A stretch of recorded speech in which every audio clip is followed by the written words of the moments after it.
জুমার দিনের সবচেয়ে গুরুত্বপূর্ণ আমলগুলোর মধ্যে থেকে একটা হলো এমন একটা আমল যে আমলের ফজিলত এত বেশি, আল্লাহর জমিনে যত আমল আছে ফজিলতপূর্ণ, অনেক উলামায়ে কেরামের মন্তব্য হলো এই রকম বেশি ফজিলতপূর্ণ আমল আর দ্বিতীয়টা নাই। আমলটা কি বলবো?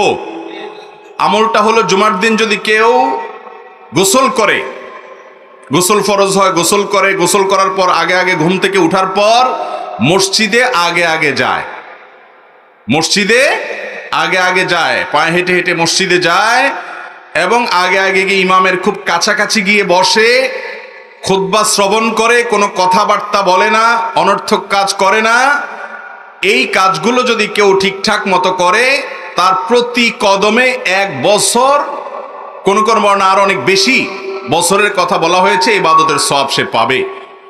নামাজ, নফল নামাজের সওয়াব পাবে, আবার রোজা রাখারও সওয়াব পাবে। এবার হিসাব করে দেখেন কি পরিমাণ সওয়াব নিজের করে নিতে পারে জুমার দিনের আমলের মাধ্যমে।